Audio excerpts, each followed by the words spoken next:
Welcome, writers, readers, and friends to the Authors Talking Bookish podcast. I'm Donna Norman Carbone, author of All That Is Sacred. And I'm Hope Gibbs, author of Where the Grass Grows Blue. We're two debut writers traditionally published by a small publishing house, bringing to you all the experiences that we as authors learn the hard way, so you don't have to. We'll give you insights from the inception of a book idea to publication and beyond. And along the way, we'll share our love of books from the writer's perspective. Hello, friends. Welcome back. This is Authors Talking Bookish, episode 69. Today, we're talking about smart, legitimate ways to market your book. I am Donna Carbone, and I am joined by Hope Gibbs. Hi, Hope. How's it going? It's great. We are in spring, and I'm so excited because in a couple of weeks, my favorite time of the year happens, the Kentucky Derby, first weekend in May. So I just love this time of year, except for the pollen, but I love everything else. What about you? The spring was so long overdue. I'm enjoying every single moment of it. Yeah. And I also enjoy seeing you in your Kentucky Derby attire. Yes. So I haven't gone to the Derby in a few years, but I'm lucky enough to go to some Derby parties here in Nashville. And, you know, I love a hat. I love a hat. I wear a hat almost every day. I wear a baseball hat to play tennis and to work out. I love to wear a hat when I'm at the beach, when I'm on vacation. I rarely, I have really fuzzy curly hair. And so for me to get it straight takes a lot. So when I'm on vacation, I just throw on a hat. You just put it up. Yeah, I know, I do. That's So, great. but spring has finally sprung in Connecticut, right? We're not having any cold snaps. Yes. We have flowers blooming and birds chirping, and it's wonderful. I'm counting down the weeks left of school. Yes. Yeah. I have 6 weeks to go. Very exciting times. It's so Yeah. funny because we get out of school here in the South like 3 weeks earlier than you guys do because we're, most of the schools are finished mid-May here. So. Yeah, not us. We go to the second week of June this year. So, Wow. yeah, not too bad. Yeah. So besides us loving our spring weather, what are you reading right now? What book has captured your attention? So I am reading an arc by Janet Runquist. I'm sorry. It's called When I Leave You. And if you have read All That Is Sacred and liked it, you will love this book. It's about a woman who dies unexpectedly in the first chapter and narrates the book from heaven. And as she's seeing everyone that she's left, trying to pick up the pieces and move on in their lives. And it's kind of heart-wrenching.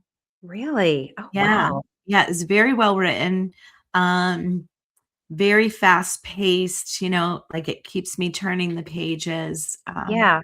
Yeah. This is like what her third book, because I know that she had a book at our publishing company at Right. Reputable. Yeah. And then I think at least one before it, maybe a couple. Yeah, she had one before. Is this with Reputable or is this with a different publisher? This is with Reputable. Yeah. Okay. This is with Reputable. And I agreed to be an ARC reader. And I'm very glad that I did. And she actually sent me an email when she sent the book to me. And she's like, I swear I did not read All That Is Sacred when I wrote this book. She said, I started writing it before your book even came out. Well, I love that. Well, I can't wait for that to come out. Together. Yeah. When does it come out? It did just come out in April. So, yeah. Well, congratulations to Janet. Yeah. What are you reading? So, you know how I've talked about my daughter's newfound love of reading. I think that's amazing. You know, You're taught to reading. It's been so much fun. Well, I think Frida McFadden actually was really what inspired You might her. have nudged her, though. Yes, but the one thing that, if I've talked about this before with my daughter, there has to be a murder involved or some kind of suspense. And so she gave me this book called The Block Party, and it's been out for a couple of years. Okay, I love the cover. I think that green is just, it just pops. And it's by Jamie Day. And it is exactly what you think it's going to be. It's a block party in a neighborhood. and someone ends up murdered, and there's a whole group of obviously neighbors, and it's kind of the whole premise of what I'm writing in my second book, which is kind of funny. You don't really know the people that are around you. Yeah. So again, I'm kind of in that. I think 2026 is the sharing of books with my daughter. So, and I like it because it's kind of getting me out of the genre that I normally have been, that I normally am drawn to. So, Yeah. yeah. I don't know if you've read it, but it sounds very similar to Leanne Moriarty's Truly Madly Guilty. I have not read that book. Amazing. And I actually think that would be a good comp for your book too. Oh, Yeah, wow, thank you very much. definitely check into that.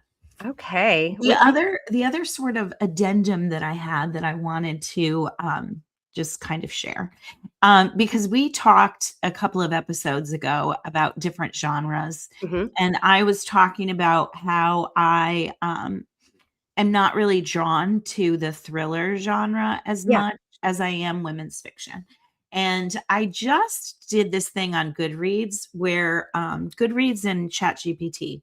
So I took the last 500 books that I've read on Goodreads and put it into ChatGPT, and it gave me like a pie graph of the different genres that I read.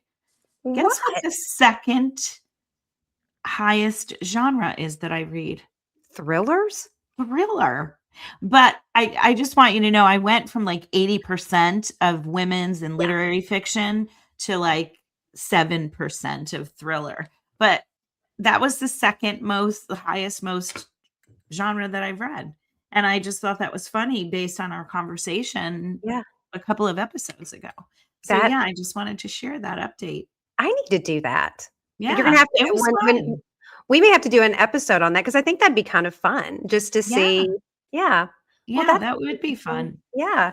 Well, speaking of a few episodes ago, we talked about marketing scams. We talked Yeah. about ways that authors are getting scammed in 2026. And so you had an idea for this episode that's kind of on that wavelength, but in a positive way. So, Donna, Right. what is our episode today? Yeah, so our episode today, we're going to talk about legitimate ways to market your book and many different ways, some that maybe you haven't thought of. Yeah. And Yeah. this is, and we've talked about this many episodes. The difficulty of sometimes being a published author, and having to put on a very different cap. That is the marketing cap. And some people, they are like, it's natural. They are, they have found their calling. But for some, it can be very uncomfortable because even if you're with the biggest publishers, it's up to you to really push that book. And so today we're going to talk about some ways that if you've got a book out already, or you're getting ready to have a book out, or you have a book in your mind and you're thinking about writing it. So let's get started. And so I think Sure. the first one I'm going to talk about is, and we've talked about this before, building a strong author platform. Your website, social media, and email list are your foundation. You can create an author website. It doesn't have to be anything crazy, but it can have links to your books and your contact information. I have a blog on mine and other things. But you can also use social media like Instagram and TikTok and Facebook, where you can share your writing insights and not just saying, hey, I wrote a book, connect with your audience. And like with Donna's very, very good about this. She does a newsletter and email that out. It's a great way to reach your readers directly. Yeah. And, oftentimes my readers will, when they read the newsletter, they'll write back to me. And I Really? love that. And Yeah. I always take the time to reply. Yeah. I think building a strong platform begins with you creating authentic relationships with your readers. Yeah. And any way that you can do that, I think is so important. And both Donna and I kind of learned this together, and we were bouncing ideas off of each other and like sharing, like, I'm doing this. And, I found a color scheme for my website that I've carried through to both, my Instagram and to my Facebook, and to any kind of thing I do. And my fonts are the same. And, I try to cultivate even if it's just something as simple as colors and fonts. Mm. to carry all the way through. We do this with our podcast as well. We have colors, we have a brand. And so even if you don't have to build your website. I did not build mine. I hired someone to build mine, but the rest, my social media and all that, I take care of myself. So I think that's something that even if you're thinking about writing, look around at other authors and writers and see what they do.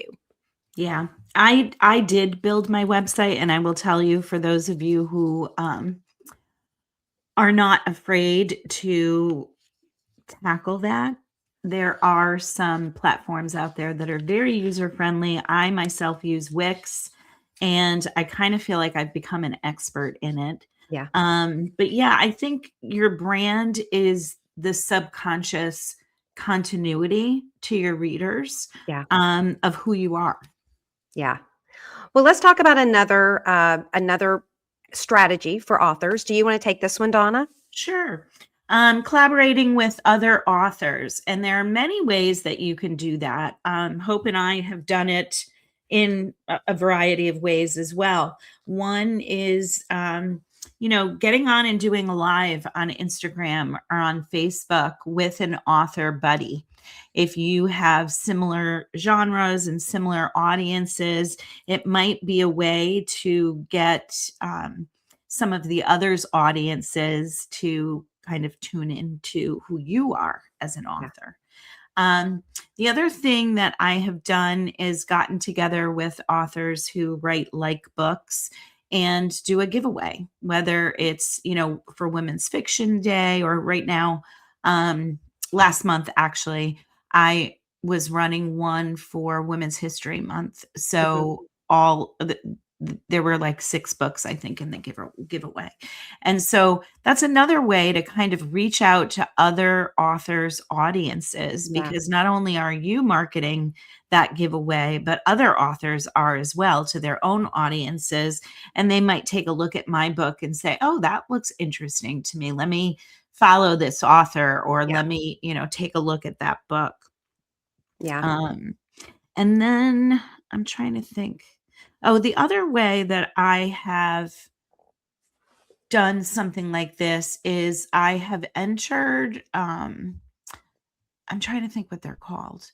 Auctions, I guess, is what you would call them, for different organizations, many different organizations. There was one after a storm that they were trying to raise money for. The LA fires, they were trying to raise money for. There was a time, and probably still is, where there was a lot of anti-Semitism towards Jewish authors.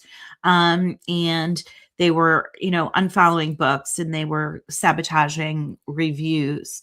And so a bunch of Jewish authors put together an organization against anti-Semitism. And so they were running an auction. And that's, another way to work with authors in a benevolent way, to try to get your book and who you are as an author out there. Yeah, I collaborated. Well, it was a fellow author who I met at a book event in Louisville years ago. And when the floods hit the Carolinas, especially North Carolina and the Asheville area, she put together this fundraiser with books, collaborating with a lot of different authors. I think actually you also did it as well. Yeah, and so that's a good, it's a great way. It's a feel good way, but it's also marketing your book in a I think what would you say, benevolent way, but I just think it's good PR. It shows who you are as a person, as like a caring individual. You can't you can't jump on board for every charity, but pick and choose charities that are important to you, and the ones that you choose say something about who you are. Yeah. So another idea of marketing strategies for authors is pursue authentic media coverage. Pitch your story to local newspapers or podcasts or blogs related to your book's theme, and focus on like the human interest angle, like why you wrote it, or maybe there's a community tie there, and personalize the pitches work better than just a mass email. So for me in this experience, that I was lucky enough to get some coverage when my book first came out. But when you're a debut author, that I had no footprint in this world of writing, because I had no articles or anything, it was hard to get some interest from, bigger newspapers and whatnot. But I kept at it and I kept at it. And it was, as my book got more and more reviews and started winning awards, then I was able to go back in and pitch again. But I didn't just pitch that I just wrote a book. When I was in Brentwood, I pitched it as a local, former stay-at-home mother of 5, wrote her debut novel after 50, and now it's an award-winning book. And back in my hometown, they reached out to me after the book started winning awards. And so I was able to find a certain key, not just I wrote a book. You have to find a key in there to way to get your book in. And just because, and this is for authors, their books are out there, I got more TV time. I got more interviews for books and magazines a year after my book came out. So it's not too late to keep marketing that book. Yeah. And I think that pitch is important, like you were saying, because what you were doing is finding an audience to connect to, women who have raised children, and, maybe they don't want to be writers, but maybe they're looking to have a second career. And so, that's kind of your inroads for people to, tune into that radio. Yeah. Broadcast. I was lucky enough to be the keynote speaker for the Junior League of Nashville's conference for women last year. It was a year ago right now. And it wasn't because I wrote a book. It was what they wanted to know was, how did I go from raising 5 kids, never written anything longer than an email in 20 some odd years. And it wasn't about, I wrote a book. It was inspiring you for the next chapter. That, just because you've raised your children and you're over 50, there's still a lot of life out there, and to try something new. And so my whole purpose was the power of saying yes. Yes to one opportunity leads to another and to another. So really think about how you can pitch your story to newspapers and not just send a mass email out. Yeah. Yeah. And I think to know their audience as well is super important. You could pitch it to TV shows, local segments. Oftentimes there's morning shows that feature books, hone in on that, make sure you know about it when you reach out. Newspapers, radio shows, there are a host of things that you can do. A guest blog. You can, check out blogs of fellow writers and maybe do an exchange. And that's another way to collaborate with an author. Okay. So what's the other way that we can, do our book marketing strategies? Yeah, I think picking times to do ads for your book, it's just as important as choosing where you're going to place your ads, whether it's Facebook or Amazon, is how you place your ad. Knowing the correct and the best metadata to use, what are the right phrases that are going to capture your audience's attention. What is the right audience to market to? Because it allows you to choose different audiences. I know Hope and I have both run Facebook and Amazon ads, and I like to change my ads periodically so people aren't seeing the same ad over and over again. Yeah. So, what about you? I've run a lot of Amazon ads. I'm sorry. I've done Amazon ads, but I've done more Facebook ads. And if you are watching on YouTube, you can see these are just examples of what Donna and I have both run. And I try to change it up for the season. I don't have an ad currently going right now because next month I'm going to do a big push. Both of us have a sale coming up, a 99-cent sale for our books. And so that's a good time to really do a big push. And you can also try for a BookBub ad. Those are really hard to come by. I was lucky to get one right off out of the gate by complete accident. And it was just for Canada and for Australia, but it really, really changed the course of my book, meaning how many people got to see it. And then Amazon, it started getting more and more ratings. Yeah. And now BookBub also, you don't have to wait for a featured deal. What Hope is talking about is a featured deal. So when your book goes on 99 cents for Kindle, you could apply for a BookBub ad, but you can apply for a BookBub ad anytime. It's not called a featured deal. I don't remember what it is called, but it's something that you pay for just like a Facebook ad. Yeah. And it's run just like a Facebook ad. And so what they do is they send out their newsletters and attach yours at the bottom. Yeah. So that's another way of looking at it. And Donna, on this one, you kind of brought this up about optimizing your book metadata and looking for keywords. Before paying for these ads, because they can get expensive, make sure that your basic book, it's solid. You need to know the title, the subtitles, keywords, snapshot reviews, descriptions that match what the readers are researching for, and choose accurate categories on Amazon and other platforms, because you're very good at that. Well, thank you, Hope. You are. You're very good about picking the keywords. I do, some trial and error. And I think that's how you learn.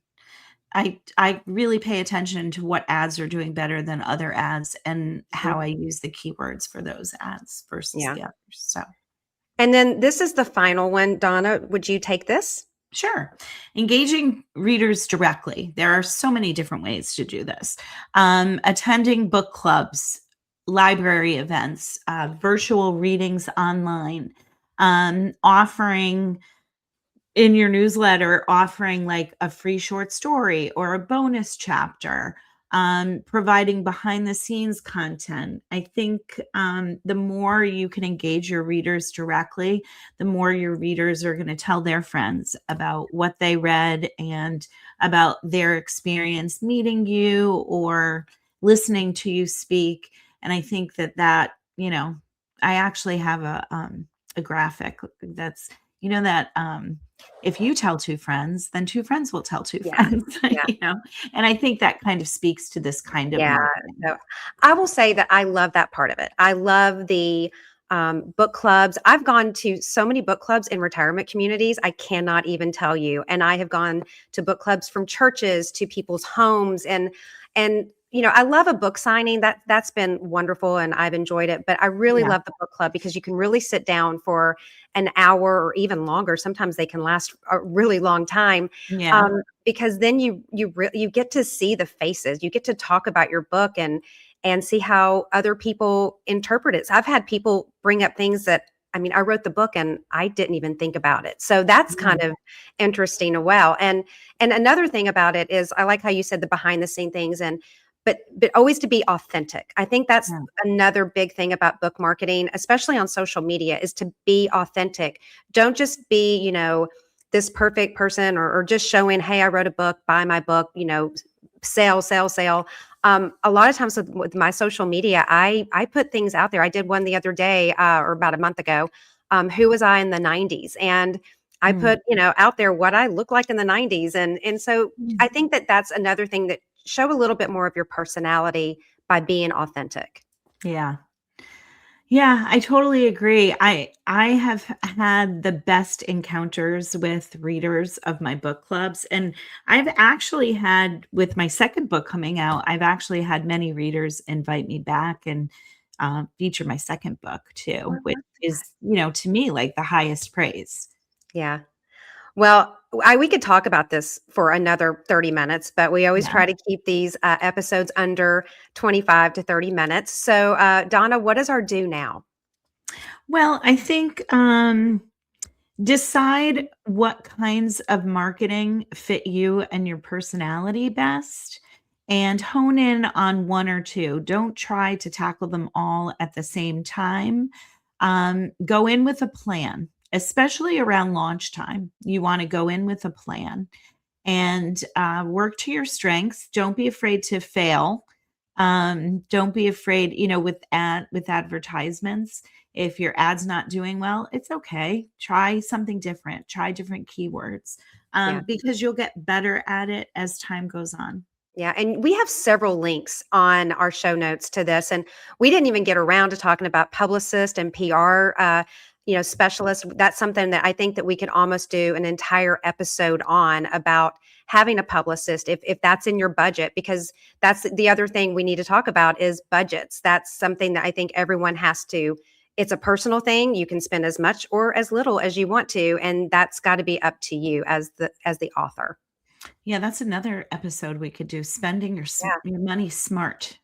Yes, Yeah. because unfortunately with marketing, sometimes it's like throwing spaghetti on the wall and just see what actually sticks. Yeah. So as always, you can find us on Spotify, Apple, Amazon, YouTube, and Instagram, or go to our website and you can find those links that we were talking about in the show notes. And last, Donna, what is our next episode to look forward to?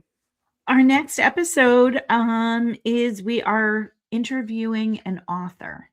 Oh, I'm So excited. stay tuned. I have to say, I love the author interviews because it's so much, you get such a different perspective.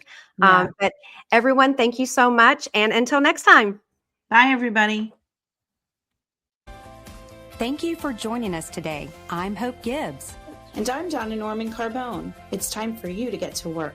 We look forward to seeing you in 2 weeks with another tip from your author friends.